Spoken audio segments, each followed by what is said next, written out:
In 1539, a Spanish explorer named Hernando de Soto marched his army into the Tennessee River Valley. He was searching for gold. What the Cherokee offered him instead was bread. It was a flat loaf made from a fruit so sweet and so rich that soldiers who had just crossed an ocean described it as something they had never tasted before. De Soto wrote home about it. So did John Smith at Jamestown 70 years later. So did every explorer who followed. They all said the exact same thing. When ripe, it is as delicious as an apricot. Then we replaced it with an import from Asia.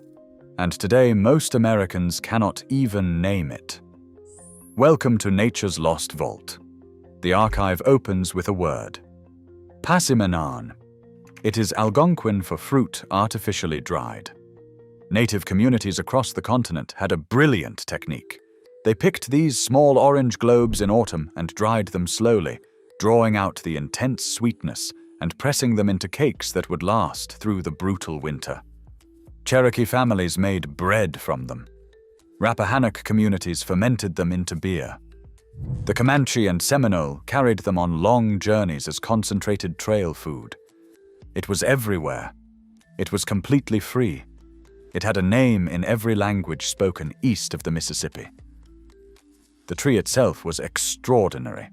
Diospyros virginiana. In Greek, the name literally translates to food of the gods. It grew without asking for anything. Sandy soil, heavy clay, flooded bottomlands, or dry ridgelines. It tolerated cold down to -20 degrees Fahrenheit, and it survived droughts without irrigation that killed everything around it. A single mature female tree dropped hundreds of pounds of fruit every autumn. Plant just one, and your grandchildren would still be harvesting from it. And the fruit was a nutritional powerhouse, more than 30% natural sugar when ripe. Massive doses of vitamin C, beta-carotene, and lycopene packed into every small orange globe. When modern scientists finally measured the antioxidant potential of common fruits, the results were staggering. Blueberries, celebrated across the country as the gold standard of antioxidants, scored 187 on their index. The Native American persimmon scored 406, more than double. The fruit growing wild in millions of American backyards, climbing fence lines and roadside ditches from Connecticut to Texas, has more than double the antioxidant power of the berry you pay $8 a pint for at the grocery store. It has always been there. You have probably driven past it 100 times without stopping. But here is what nobody warned you about. The fruit was officially listed in the United States Pharmacopoeia from 1820 to 1882. For 62 years, American medicine officially recognized it as a legitimate clinical treatment. The bark was used to treat fevers, gastrointestinal infections, and open wounds. Persimmon decoctions appeared in physician manuals across the South and Midwest. Then, in 1882, it was quietly removed. No scandal, no study proving it ineffective, it simply disappeared from the official record. And within a decade, something arrived to take its place. In 1855, a U.S. Navy officer named Commodore Matthew Perry returned from Japan carrying persimmon seeds. Not the Native American persimmon, a different species entirely. Diospyros kaki, the Japanese variety. It was larger and it was firmer. It could be picked before it was fully ripe, packed into wooden crates, and shipped across the country without bruising. It arrived at market in one piece. It looked like something you could charge money for. In 1877, the United States Department of Agriculture imported 5,000 grafted Japanese persimmon trees in 19 commercial varieties and planted them in California. Frank Meyer, the USDA plant explorer, made multiple expeditions to China to source additional commercial kaki cultivars. By 1930, California had 98,000 bearing Japanese persimmon trees on 3,000 acres, backed by state agricultural extension programs and federal planting support. The Native American persimmon received none of it. Research stations tested native varieties briefly in the 1890s. Then they stopped. No breeding program, no federal investment, no extension support. California growers organized into state-backed cooperatives and received USDA resources at every stage. The American persimmon, which grew freely across 26 states and could not be corralled into a commercial supply chain, was left to the roadsides. And that is not an accident. It is a pattern. Because this fruit was not just nutritious, it was threatening. Persimmons contain a compound called betulinic acid. In 2003, researchers at the American Association for Cancer Research published results showing that betulinic acid actively triggers programmed cell death in human melanoma cells. It forces tumor cells into a self-destruction sequence without harming healthy tissue. A 2018 study in the International Journal of Molecular Sciences confirmed that the natural compounds in Diospyros virginiana aggressively reduce cellular inflammation and oxidative stress, the same properties the Pharmacopoeia recognized in 1820. The same properties the Cherokee understood when they pressed it into bread and carried it through winter. The science caught up to the knowledge that was already there. So why does none of this appear on a label in any grocery store in America?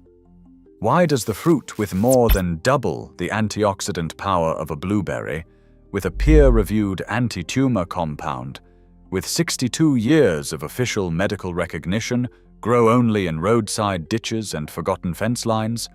Because it cannot be owned. The American persimmon did not go quietly. During the Civil War, when Union naval blockades cut off all imported goods, Confederate soldiers roasted and ground persimmon seeds as a coffee substitute so convincing that newspapers claimed experienced drinkers could not tell the difference. They cut the same seeds into uniform buttons. They extracted ink from the unripe fruit. They treated wounds with bark extracts. When everything else was gone, this tree provided everything. That is exactly what made it dangerous to the system that replaced it. A tree that grows without irrigation, without purchase, without permission. That provides food, medicine, fuel, and clothing from a single planting, has no place in a market built around dependency. The USDA chose the Japanese import. The California cooperatives built the supply chain, and the American persimmon was left to the deer. By the 20th century, the erasure was complete. Every variety on every produce shelf was Asian. The one De Soto wrote about, the one John Smith documented at Jamestown, the one that fed this continent for thousands of years, survived only in wild patches. But it never changed.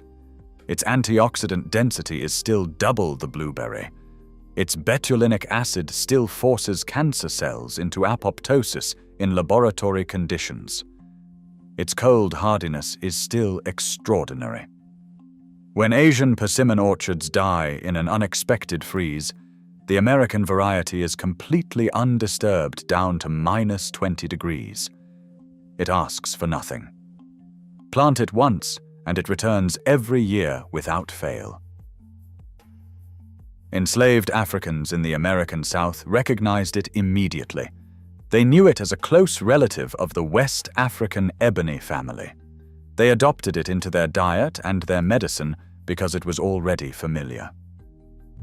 Culinary historian Michael Twitty has written that persimmon beer brewed in enslaved communities tasted of apricot, peach, and lemon sherry. It was a thread connecting two worlds through a single native tree. That connection required no laboratory. It required patience. And patience is exactly what this fruit demands. The American persimmon is ripe only when it falls, not when it turns orange, not when the first frost hits, only when it releases from the branch and drops to the ground beneath the tree. Eat it before that moment, and the tannins will make your mouth pucker so hard you will not forget it for a week. But in those final days of ripening, those tannins convert entirely into pure sweetness: caramel, honey, brown sugar, and tangerine. People who taste a fully ripe, wild American persimmon for the first time all say the same thing. They cannot believe this has been missing from their lives. Finding it is not difficult. It grows wild in 26 states. Its bark is unmistakable, deeply furrowed into small rectangular blocks that look exactly like alligator skin or broken charcoal. Look at roadsides, woodland edges, and old fence rows. It prefers the edges of things, which is exactly where forgotten knowledge always hides. Named cultivars are available for home planting, including Early Golden, Proc, and Meader. Meader was selected by Dr. Elwin Meader at the University of New Hampshire in 1947. It was specifically bred to survive -25 degrees Fahrenheit and still produce sweet fruit through cool northern summers. These are not museum pieces. They are productive trees available from nurseries right now. Plant one this fall. Come back in a few years. When the leaves drop and the bare branches hang with small orange globes in October, wait for the fruit to fall. Taste what John Smith tasted. Taste what Hernando de Soto tasted in 1539. Taste what generations of people on this continent knew before the USDA decided a firmer, shippable, California-grown import was more worth developing than the tree already growing in your own backyard. The American persimmon never stopped being the food of the gods. We simply forgot what that meant the moment we decided that something free, powerful, and unshippable had no place in our modern market. It is still there, hanging in the October light, waiting. If this vault opened something for you, subscribe to Nature's Lost Vault and hit the bell.